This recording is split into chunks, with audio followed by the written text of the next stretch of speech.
Alrighty, welcome to the School of Bitcoin. Just gonna make a lecturer the host. Make host. Yes. It's still recording? Yes, awesome. So yeah, I've got a meeting today, or an podcast interview with the Tech Explorers for the STEMiverse podcast at 10 o'clock. So I kind of have to make this a little bit quick for me anyway today. But you guys carry on, and hopefully the Stacks guys come in. We've got the Stacks meeting tonight as well. If you can join, Karen, I think you're welcome as well if you're free tonight, and whoever else, just ping me with emails and I'll add them to the list of people who can join. I've got the one thing I wanted to just ask you, you and Gordon about, Electra, was the Bitcoin meetups. I know Gordon's done the pages for it. Did you guys want to run it from the Digital Playhouse this month? If we're both here, yes. Yeah. Okay. All right. We can plan around that then. Thursday, isn't it? I should be here. Yep. You should be there. Okay. That's tomorrow. What? No. Sorry, no. When is it? Hang on, you're scary. Next Thursday. Next Thursday is the 1st of September. Yep. Okay. That's it. So we got NFT and Algorand. Okay. Something at 6 o'clock, some NFT thing. I don't know what that is. Anyway, we can figure that out later. Maybe that's part of that. I don't know. So I just wanted to go into what I've been working on this week. So Google Classroom, Electra, I reckon there's a few things I just wanted to talk to you about sort of offline, in terms of OPSECs and in terms of security before we kick on with it. So we might leave doing a session on that for a week, if that's all right with everyone. We can kind of pick up with that then. But what I'm working on this week, and I thought I want to share my screen. Hang on. And I wanted to get your opinions. So I'm doing, as part of my course, doing a unit of competency. And basically what that is when you do any sort of course that's on training.org, training.gov.au, basically you go through these like performance criteria and basically chunked blocks of curriculum that you can sort of break up into like how you want to run them for a course. So I found this as part of ICT. It's relatively updated, and I thought, this I can kind of retroactively fit this for Bitcoin specifically. So I've taken it, and basically the project is we have to create a unit of competency like from our area of expertise sort of thing. So I've taken that, like the one blockchain thing that's in ICT, and one of the things is like pre-work comprehension. So like ordinarily or normally you'd have like a literacy, numeracy, and your comprehension of English, and like if you're English as second language and that sort of thing. But I'm kind of ditching that specifically to do like the Bitcoin white paper. So I thought having that kind of covers all that. And basically you usually do like a test or something. So for you doing your course, Electra, you probably did some sort of test to get into it, if you remember. No, nothing. Okay. Usually they do something. I'm disqualified. Yeah. They probably looked at your qualifications and webbed you in. But if you don't have quals, I think they usually do like some sort of test just to see if you if it's not going to be too much for you, I suppose. So I thought using that and doing the BTC white paper and then getting the applicants to kind of explain it back, but also the importance of the paper, and that's like the comprehension. Also, I mean, I'll see how that course. Like a bridging course before, like doing a bridging course for to qualify you for a uni degree if you don't have the standard requisites. Is that? Yeah, kind of. But the pre-work is basically like your level of competency before you jump into a course. So it could be for anything. So for like the TAE. So when you go into the TAE, you sit like a number of tests, like just to do your maths and your reading and your writing skills. To be honest, they were very boring, and I thought, well, I don't want to do something boring like that. Let's do something fun. So like going through that and then kind of explaining the importance of it, I thought would be a cool way to do it. Now, I don't know if that's allowed, but I'll soon find out. But do you guys reckon that sounds like kind of fun? I think it's very important foundational knowledge to really understand where all this came about, where it started and why. Yeah. And it's skipped over. Like people don't have that understanding. And once you do have that understanding, it changes your whole sort of outlook of the industry. That's right. Karen, have you ever had a look at the BTC white paper? No, I haven't. It's pretty, I mean, it's pretty short. It's only most people don't get past page 1. I can't say I've read it all, but so we used to have it up. I don't know if you remember, Karen, but we used to have it up on the wall in the learning space that we built at Marana. So like big things from the blockchain center that they printed off, and we literally had it as wallpaper on the side of the wall. It's pretty cool. Wallpaper. I mean, you know, every time you come in, you might read a bit more or something if you don't read it all at once. And probably the big thing I think is the references at the end, and this gets kind of glossed over, like or kind of forgotten about a bit. But these references like talk about stuff that's been developed in the past that has led up to creating the BTC blockchain or BTC network. And it's quite important, I think. So I thought that it'd be something interesting, and like it doesn't. I don't think everybody has to know the ins and outs of the maths behind it, but just the philosophy, I think, and probably the networking as well is pretty important. But mostly the philosophy behind it and like why it's an important document. So that was that. So that was my pre-work idea. And then for the actual projects, like you have to pick a real world business. So I thought, you know, Bitcoin or the Blockchain Center Melbourne, because I don't know, it's the first place I could think of that would be doing blockchain stuff in Victoria, sort of thing. And then you have to pick like a registered trade organization. So I was thinking Chisholm, going through and doing this unit of competency for blockchain, but then the actual purpose of it or the outcomes obviously is like for their businesses being able to implement blockchain solutions, because that's the name of the course, like or name of the unit of competency, develop and maintain blockchain solutions. But I thought specifically these businesses could be looking at Bitcoin as the blockchain solution that they want to implement for their business. So that could take us in a whole bunch of different directions. So I thought it'd be kind of cool to break that down into like 6 different industries. So like an artist, so that could be like on Stacks, a business like or someone doing a business degree or certification, much like you're doing, Electra. I think that kind of delves into that. Supply chain experts, like how would you know, someone who's looking at the supply chain utilize the BTC blockchain specifically for longevity of their project, as opposed to something like NEM, like a fly-by-night blockchain that probably doesn't have much longevity. A retail owner, so like a franchise owner. I just saw last night there's a big franchise in Australia implementing crypto payments. Do you remember the name of it? It's like a On the Run. Yeah, 170 convenience stores and fuel stations. Yeah. Now take the crypto.com merchant facility. That's pretty cool. That's for Go payments, which denominates the payment to the merchant in fiat.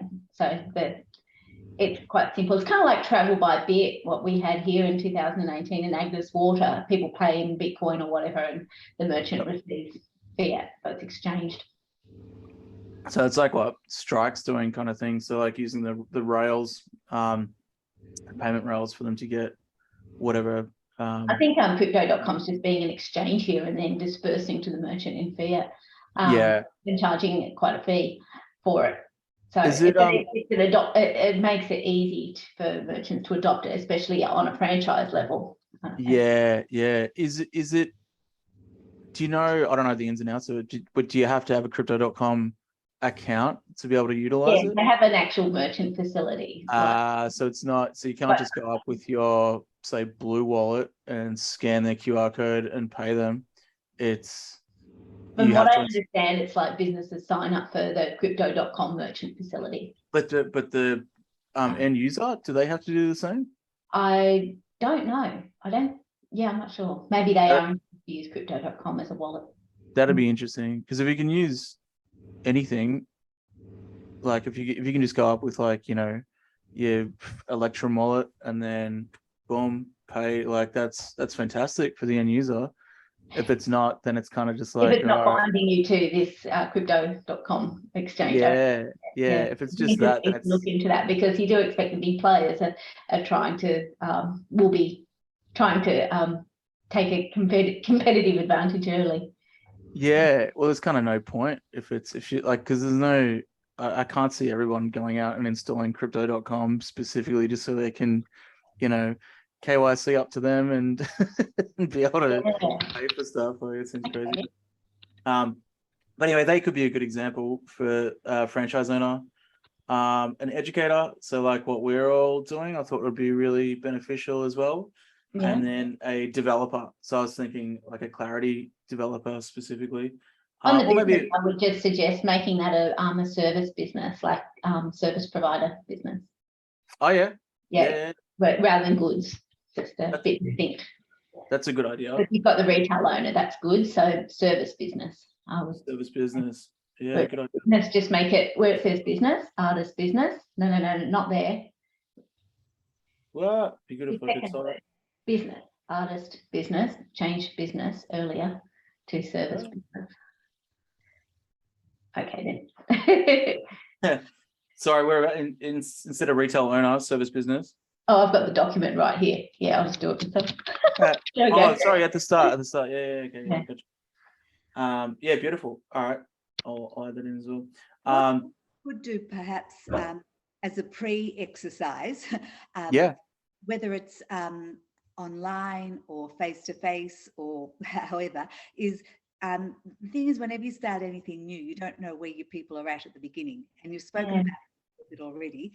And what can work across any age group or any background is a thinking routine, a Project Zero thinking routine called Think, Puzzle, Explore. And it can be just, what do you think you know about Bitcoin or the Bitcoin school or cryptocurrency or any of those? You know, you think, what's my goal here? What do you think you know about?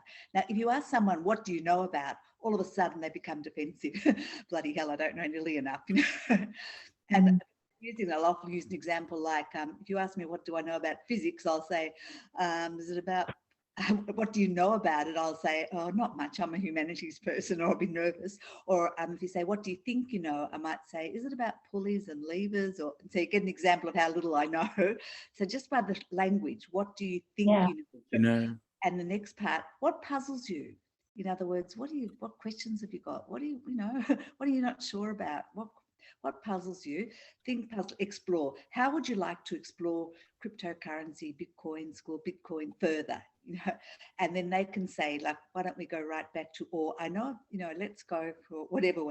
But it gives them some sort of ownership of the learning, you know, that like they're a partner in it, and can build up confidence of people who don't know very much at all, and also for those who really feel good about what they know to share it. So it gives you, you know, pretty good cross sample of who are you working with here.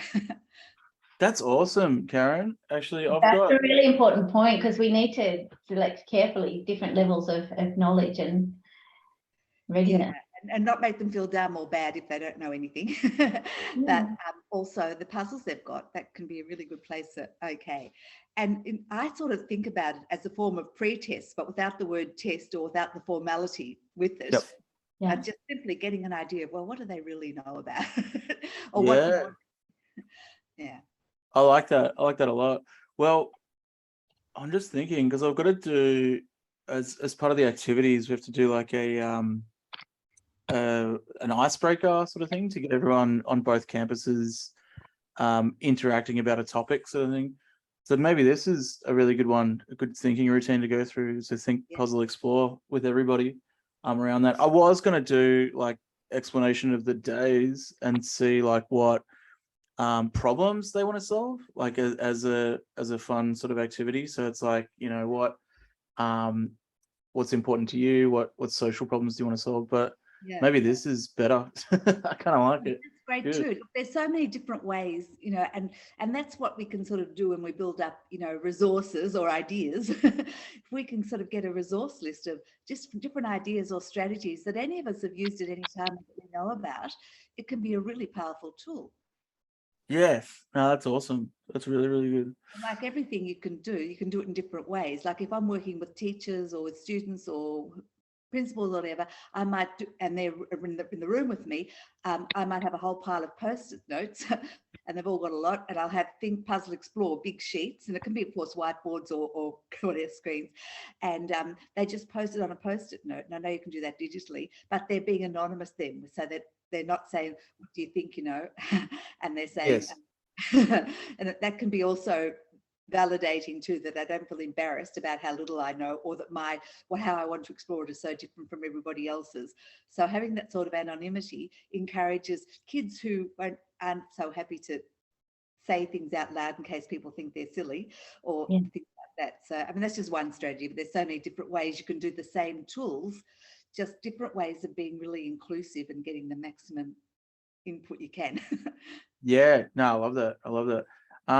Electra, I think Gordon's the man for that, for the for the Agnes group, Bitcoin meetup group. Yeah, I've just like to get these things into people's calendars early so they don't book other things to go to. Yeah. And we have to make some time to go through all our security stuff as well. So I was thinking maybe Friday. Does that work for you guys? Yeah, I'm free on Friday. Okay. All right. We'll aim for that. Meetings in the morning, but the rest of the day I'm free. Yeah, it's just I do kind of I do a lot of on social and emails letting people know about upcoming events. So if I have the Bitcoin meetups, I can get those into those links out early too. Beautiful. Yeah, we'll definitely do that. We'll speak to Gordon and see if he can do Friday as well. We'll kind of go from there. Okay. So it looks like the Austin guys aren't joining us. That's all right. We'll see them tonight, I suppose. And what's the other thing I wanted to go through? Something else I heard. Google Classroom. Yes, we'll do that next week. And the last thing I just wanted to talk about was with the Stacks and Chisholm. Potentially, there's a holiday program coming up. Mm-hmm. In the September school holidays with lots of, I think it's primary school and high school students coming to that.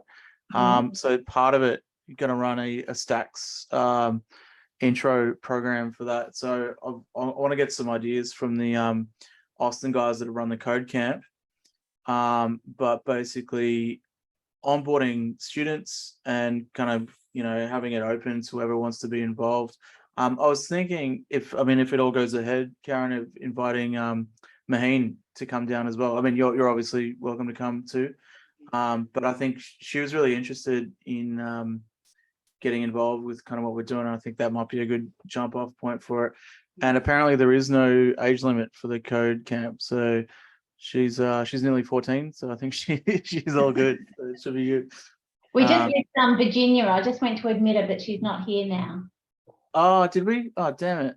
Yeah, we didn't see it pop up. It was Oh well, we'll see it tonight, I suppose. Well, that's all for me. I better get ready for this podcast. We've got 10 minutes. Did you want to go through anything, Electra? Yeah, I registered. So Lawfi DAO is happening, and I wanted to make sure that we had a .eth domain, ENS domain, to participate in Lawfi DAO as an entity rather than as individuals, because it's very much aligned. Lawfi DAO is Joni Purovich setting up a DAO it's rather charitable, it's philanthropically motivated. So it suits Digital Playhouse to be a member. And so I've registered digitalplayhouse.eth, also a subdomain. I experimented with donate.digitalplayhouse.eth. So now we can receive donations to currently a MetaMask wallet address, they just need to type that in. Awesome. Rather than a long string of numbers. So I'm having fun with ENS domains and want to teach everyone about that. But also with using our Hiro wallet, and we'll sort all this out to make sure that we've all got access as an organisation to that. The responsible people. Digitalplayhouse.btc. Nice. I don't think we can set up. That's just one wallet address. But on a Hiro wallet, Stats wallet, but I don't think we can set up subdomains with that yet. No, you can do redirect. Oh, like we wouldn't be able to do donate.digitalplayhouse.bt. I think you can. Hang on. God, I got so many links. Leave that with me. I think you can. Yeah. From memory. Question mark subdomains. Yeah. Also, there's an event I want to take part in. It's a part of Stack's proof of work celebration event. I'll just provide the link in a moment. I had it with me. You submit a photo or a image of a job you've done well, so something we've achieved at School of Bitcoin Digital Playhouse, and with the wallet address digitalplayhouse.btc, and it gets minted as an NFT and put on your wallet. Oh, cool. We should do I took some photos of our first Tribrid event, like from the VR space. Yeah. With someone watching it and all of our faces up on the screen in the VR. That'd be cool, I reckon. Can you send that through to me, and I'll find it. And we'll do that. That'll be cool. Because these are just learning how to do these things ourselves, hands-on, makes us confident to show others. So they could be good little workshops. 100%. For School of Bitcoin classes. Yeah, definitely. And I really want to get. I've shot Matt Riddle an invite for just an ongoing one for these meetings, for Rocket Shoes as well. So that's the other aspect I really want to get going, is the learning wallets for people going through the Google Classroom aspect of things. So I think that's really important too. I might have to leave it there, guys. But yeah, feel free to continue, and we can reconvene on Friday if you, or actually tonight. So if you want to come along, Karen, give us a ping. What time is it tonight? 10:30 tonight. It's a bit late. Send me the link, and look, I should be able to. Okay, cool. Thanks. No worries. All right. See you guys. Wish me luck for this. Good luck. It'll be great. I'm sure. It'll be great. Yeah. Hello, Karen. We get to talk about things without the others. What do you want to talk about? Tell me about what you've been up to, perhaps. First of all, just let me say, I think what you and Gordon are doing is just amazing. It's so wonderful. It does. Thank you. It feels like early days. Look, our biggest challenge, I think, is getting community engagement and buy-in in a regional town like Agnes Water. What we're trying to do, I think, is a bit ambitious and a bit early, but we're establishing this, what we're doing here, in people's minds as a thing, so that in future they recognise that, oh, that's been around for a while and will participate now, like Gordon did in 2018 with in Agnes Water as Australia's first digital currency town, getting all the merchants around this little tourist town to set up to take Bitcoin as payment. It just familiarised people with it. So although not many people are turning up to our events and the things we put on, sometimes it feels like, you're making a lot of effort and people don't show up for various reasons. People haven't really, since COVID, I don't think they come out as much. Yeah. But you also have to give them a bit of a value proposition, and that takes time to develop while we're. Sure. So I think it's really great that you're involved with, I think we have to do this Australia-wide, globally, and then bring the global local for them to understand, oh, that's something I want to be part of. It's not just you guys doing dinky stuff in our town, you're actually connecting us with a network and we start thinking of ourselves as sort of as part of a borderless network rather than cross-border. Yeah, and I think that's really important because in so many ways. But before we go on, I just want to tell you something that has helped me. I had this beautiful man, I think I called him a mentor, that I'd met in different things, events and things I'd been to. And I would say to him, and he was from America, and it was a very different time when I first met him. America was a very different place. That I'd say, oh, but you're doing so much in America and you're so far ahead.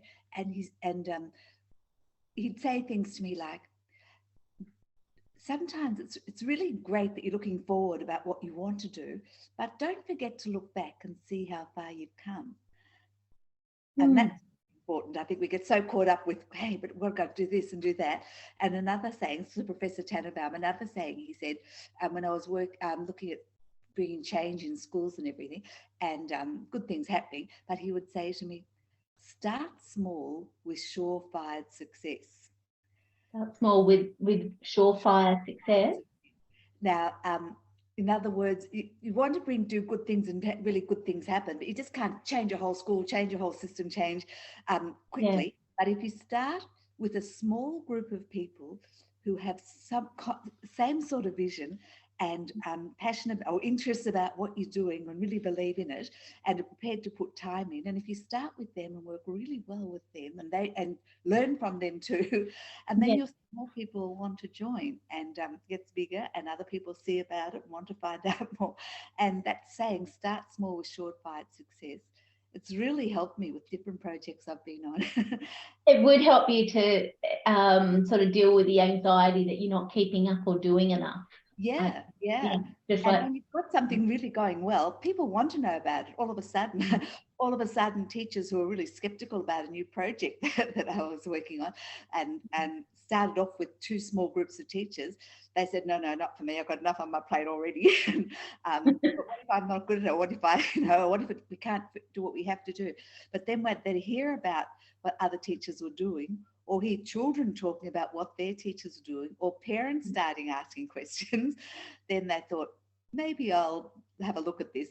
And I once had a meeting with people who I knew were skeptical. I said, if any of you want to join about with all your concerns about it, what is it that and it became a whole school, and then it became much bigger than that. And it's just interesting. And how long did that take for them? Well, whenever I start a project or I'm asked to work with the school or an organisation or something, I'll say I suggest to become a 3-year project, not just one. Well, we've done the first year.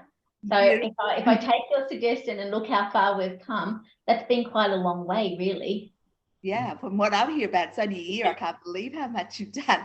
But often it's mainly for a lot in our own development. Pardon? Sorry? No, I listened to you too as we were talking over, sorry.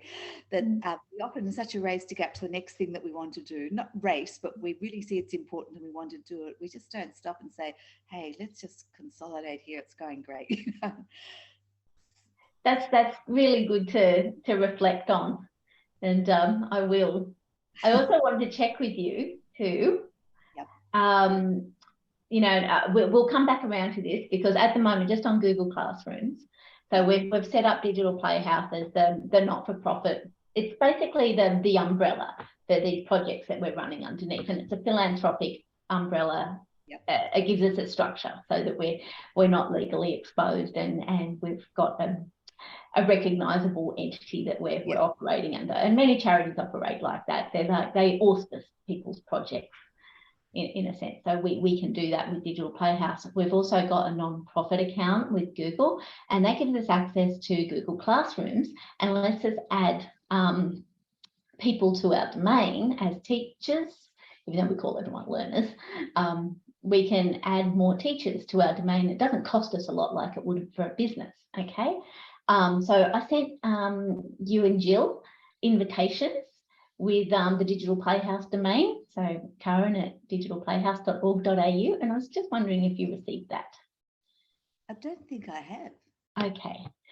So because we could end up with a lot of teachers, but once Kieran's, he wants to check some things, he's setting it up, scoping it out, and then we can go in and we'll have a platform where we can easily sort of build out our little courses, what's in our mind, and just put them down and practice in each other's classes, I guess. How does that sound? It sounds really good. And practicing in each other's classes and is really important too, because we all learn from each other and we all learn from the students. And so it's just another way of saying our learning is actually about reciprocity, what we all can get and receive from, give and receive from each other, which is a really important part of learning. And I often think about what I learned from 5-year-olds and what I've learned from this kid in year 10 or whatever, because just the way they see things, it's so powerful and also so informative. Yeah, they make you look at things differently. Yeah. That reminds me, today while Gordon's away, I'm looking after his coding for kids group at Digital Playhouse, and I'm not used to working with children. I've got a blue card for working with children, but it doesn't mean I'm used to working with children, and I've made myself, so I feel like I'm there to tell them what to do, but I've just taken to just asking them what they're doing, because I've noticed that they Skype off and go off and do other things if they're not being instructed. And because I'm not instructing, they just got to, we have 3 rules. What is it? I should know. Be cool. That's the first rule. The second rule, I can't remember the second rule right now, but the third rule is ask 3, then me, which means they have to ask each other. So that reciprocal. Absolutely. And then, so I noticed them talking to each other, but I also have noticed that they're going off and doing other things, not their coding. So then I just ask them, what are you doing? And they're suddenly interested to tell me about it, and they start doing it again. Yeah. So I'm not saying, hey, do your work. Yeah, and strategies like that are so powerful, because it's also like us 3 before me. Guy Claxton uses that quite a lot in his building learning power work, and it's really it is building learning power, that you don't have to rely on the teacher or Google or whatever all the time. It's great you've got those resources, but there are other people and other ways I can learn too. And asking 3 before me gives me a chance to really find, well, what are other people thinking about this too, and how can they help me? And they're all just empowering strategies. And it prepares us too for how we need to work, I guess, in a virtual learning environment. Yes, yes. Yeah, because teachers aren't really there in front of you. I'm just checking. Now I have. Okay, we'll check up on that later. Maybe you need to search your junk mail. Maybe, yeah. Yeah, but I was just curious whether you had actually. What will I look up for under sender? Maybe. Google Digital Playhouse. You've been added to Digital Playhouse. Right. I will just check one more time. I know this is being recorded. Someone might find it interesting.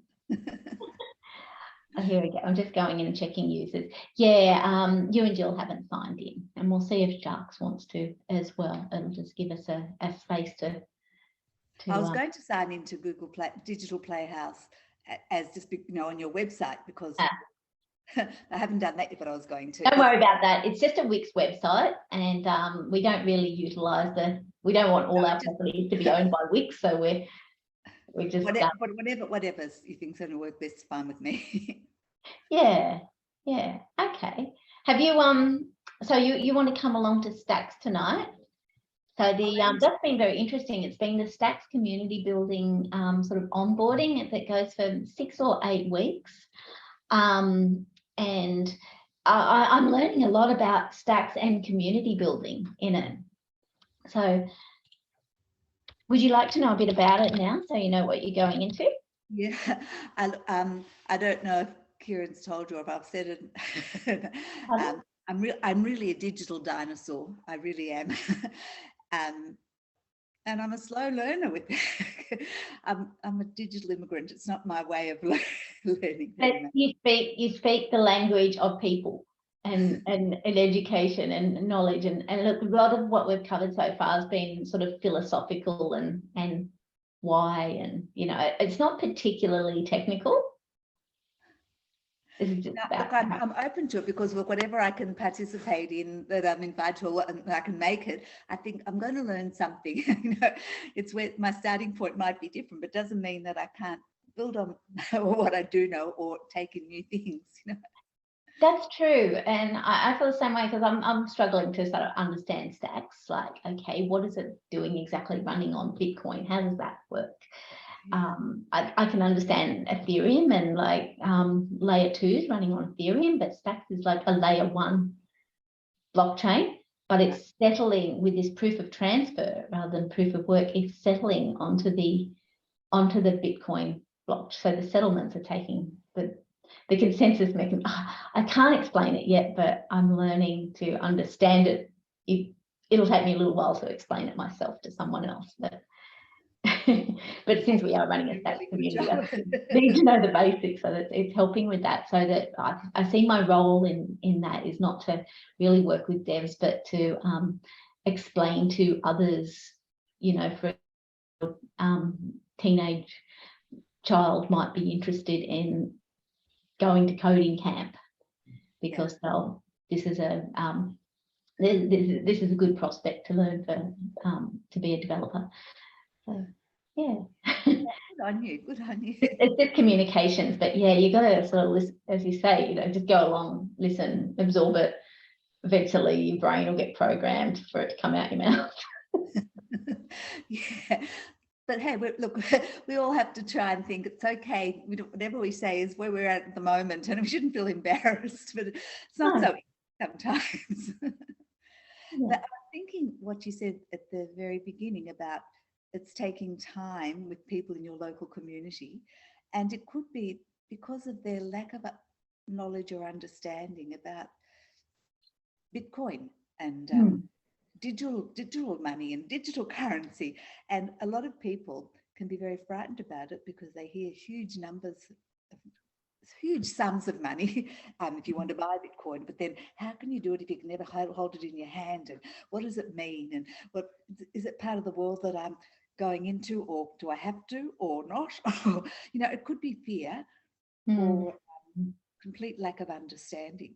A distrust of digital. Having been an accountant for a very long time and an early adopter of cloud technologies, I was part of the cloud accounting movement that onboarded Australian businesses and self-employed people onto cloud computing.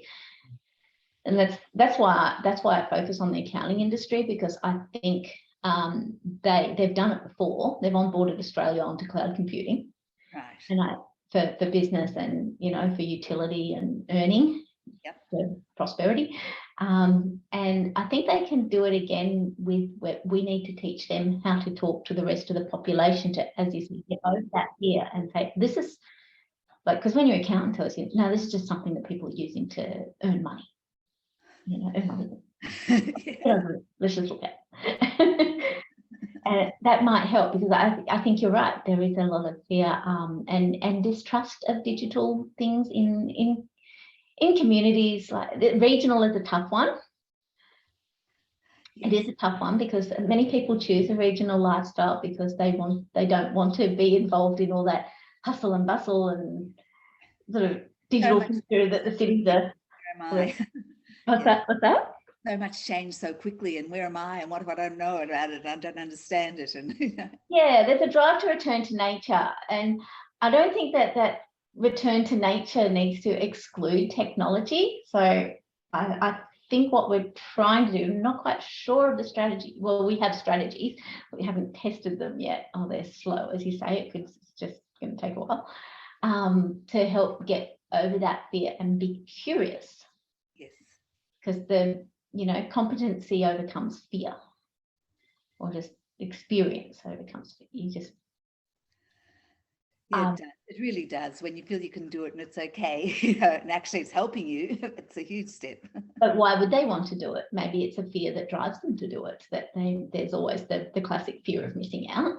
So that when we saw, the last November, the price of Bitcoin and altcoins going through the roof. That's when a lot of people bought, because they thought, whoa, I'm going to miss out. Now it's down. And they're like, oh, this thing's going to crash. Governments are going to crash it. And they have these thoughts, so they're less likely to get involved. But yeah, so I think it's a good time to sort of focus on the utility side of it. And that example of on the run convenience stores, just, it's funny, accountants were like, oh my God, all my tradies are going to be using Bitcoin. How am I going to do the books? Yeah, it's a reality, isn't it? Yeah, they're frightened. The accountants are like, oh my God, I've got to get up to speed on this. We just got everyone through COVID. But how wonderful that you're there to support them. Well, I'm actually going to XeroCon in 2 weeks, which is like Coachella for accountants, Xero, the accounting software. And I'm very pleased they've got me up to speak on a panel about blockchain to a couple of thousand accountants. Fantastic. And so I think I'll talk Bitcoin. Good on you, because building trust and building understanding, they're such an important part of learning. Yeah. Were you a teacher, Karen? Yes, I am. Yeah. My mother was a teacher. I don't know what a teacher. I think it's just sharing knowledge at the moment. But yes, I work independently now, and on all different things that I'm really interested in. I find it very frustrating in schools with bells going and expectations to have things done by a certain time, and for children only to be assessed with numbers and all sorts of things. And I find different things that I do. I just want to help children. Sorry, helping children is really important to me. There's so many different ways you can. And so, yeah, and working with children's rights is another, is a way that I put a lot of energy into now. And I've done some writing and research and different things. But regarding supporting people who can be not sure or afraid, I came across by chance, this is quite a long time ago now, I was driving home from wherever I was, and on the radio they were talking about people who had just won awards, small business people or different people who'd made a difference and done good things or something. And I heard about this woman who had left the corporate world, took leave, a year of leave, or I don't know, when her children were getting near the final years of school, and it was sort of high pressure years and HSE, BCE and things like that. And she thought, look, I don't have enough time with my kids. I'm just not around enough. I'm working too hard. But while she wasn't working full time on her job, a lot of her friends would say, oh, can you please help me with my computer? I'm just not good at this stuff. And this is what you do at work all the time. And it just grew and grew. And then she started a business called IT and Coffee. Okay. And she set up in a small little place, like in a little shopping centre village. Just not a big one, a little street shopping centre. And you could book in to go there with a group. It could be a group of friends, and it could be IT and wine, or mostly it was called IT and Coffee. And so they were all having trouble with managing our iPad. How do we make sure that we can do whatever? Or how can we set up our photo album in another way? Or I can use email, but what if I want to, whatever? And it could be a small group or a group of people with similar challenges coming in, or it could be a private lesson. You've got to do something soon coming up and whatever. And it's grown now into such a different form. And I still go to her occasionally, but Kieran helps me very much with tech support. But I still go to Lynette, the lady who runs it, and she's so friendly and never makes me feel dumb. And when I've got a presentation, I'm not sure about how do I insert the video or whatever. So what do you do? Do you do presentations there for others? I've done a lot of different things, yeah. Okay, I'd like to know more about this IT and Coffee meetup, because that sounds like a very friendly, non-intimidating way to engage people. Look, I think she's just wonderful, and she has, and you can be a member. You can pay for this separately, or you can be a member and get a discount on your sessions or whatever, or and free access to a Friday about bring your questions along or whatever. Or there are lots of different ways you can join, and whether she'll come to your house if you're in reasonable proximity, and during COVID, there were an awful lot of online sessions on how to use Zoom and how do you do this and that, but all in a way that's really friendly and accessible and warm. And for parents worrying about cybersecurity with their children, but people my age who didn't grow up with computers, and all ages. Well, really, it's mostly people who haven't had a lot of experience with computers, but it doesn't have to be. If you've got any questions about what's happening now, and she's doing very well, and she deserves to, because she's helped so many people. That sounds great. Maybe something like that could work here, just an IT and coffee type of approach, just for. Right. I mentioned to you. Yeah, but to use our space, because the underutilization of our physical space concerns us somewhat, because it is costing us. We might be getting enough donations to cover the costs, but maybe. But yeah, it's just getting people in our community to go there and value this space as somewhere they can use to meet up and learn. And there's a local artist lady in here who's done very well for herself. She set up a little business called Sip and Paint. So people who don't, she's done. People can come along and we can have a painting lesson, with a template and paint, or a theme for the day. Today we're going to paint a glass of flowers or vase of flowers or whatever, while sipping wine. So they were relaxed. Yeah. And it's just the place. You're going to somewhere where I'm not going to be tested. I don't have to prove what I know. It's a place where I can be open about what I'm not sure about. Yeah, right. It makes me feel comfortable about that. Doesn't make me think, oh no, not another session with her. It's really important having that sort of welcoming and trust. That's a great idea. I'm going to run with that. Thank you for telling me. And see, but I don't want to do it myself. There must be, I think there are people in our community who might like to do that. And did she just do it did she do it as a business, or did she? Well, she does it as a business, and she now does it from home, but she's got a room set up for it. And her husband also takes some sessions too. But look, you can certainly look it up, and I could introduce you to her if you want, introduce you or something if you want. She's a lovely lady, but it is her business, and she's really built it from the very beginning. When was more than perceiving a need, she saw there's a real need for people who maybe have never touched a computer in their life, or an iPhone or whatever, or people who've got all those things around them and their kids. I think that is a problem here, and I would appreciate an introduction, because we're hardly going to compete with her up here, and I'd value a consultation with her to maybe recommend how we could start that here. Yeah, look, I'll speak to her first about it, and just certainly look at her website. But she's a lovely lady, and I really believe in sharing ideas. When you're lucky enough to learn something or meet someone or something, we can all benefit from it, isn't that? Why knowledge sharing, instead of hoarding. That's what we're trying to do at the moment, because it's just too much to keep up with. You try and keep track of all of it yourself. We hear about it from each other. We can quickly figure out what we need to focus on. Yeah, and if you hear that, someone can help me, and then like Kieran's wonderful how he helps me also. That if you've got people that you can trust, and it makes such a difference, and also to know that you don't have to keep up with everything, but what would be really helpful for you to know to do the things you want to do and to be safe.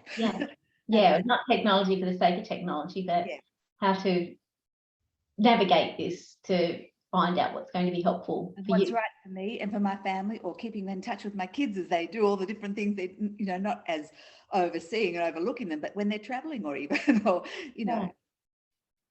Yeah, great idea. Yeah, we'll keep working on it and reflecting each month on how far we've come. But it's important to do that, because so often we just think, but I haven't done that yet, and my to-do list is getting bigger.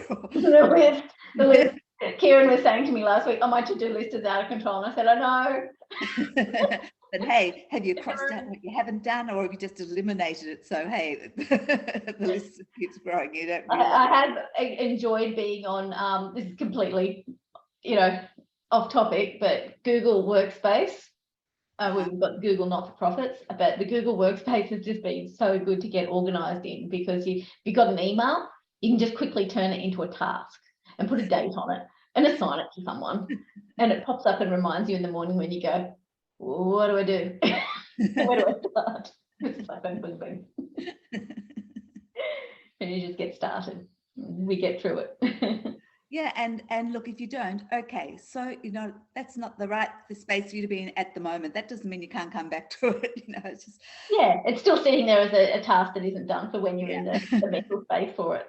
That's right. Yeah. We work very differently now, don't we? It's not like 9 to 5. We work when we're switched on and interested and energized. If you're not feeling it, then maybe you should just be going and enjoying some spare time. Yeah, and also we're so interconnected now in a wider sense that, hey, there is a meeting at 10 o'clock at night or 1 a.m. in the morning or something that you really want to go to or really hear to, or something that's happening. Will I or won't I? What time do I have to get up tomorrow? But you can, if you want to. I mean, interconnection can be wonderful. It can be a challenge and a problem too, but interesting. Okay, well, I'm going to send you a link for tonight, and just I'll send you just so you know a little more about Stacks when you join in, so it makes sense. I'll send you some really 2 short videos that we watched last week that you might find interesting. And thank you very much. Look forward to seeing you tonight. It's been lovely having a chat with you, and loving hearing more about what you're doing and how you're doing it and everything. I think it's so exciting. It's great having you involved. Your skills and experience in education is very much needed in this space. And once we've got Google Playhouse, Google Playhouse classroom set up, you might have a bit of fun in there. We'll show you around. Yeah, we will. Kieran did ask me if I would join Google Classroom. Okay. It was just that, an informal offer, and I said, yes, I'd be happy to. If you have any trouble accessing anything, or just want to have a screen sharing video with me to find your way around, you're welcome to email me anytime, and we'll get on a call. Okay. Thank you very much. Thanks a lot. Thank you. Have a good day. You too. Bye for now. Bye. See you.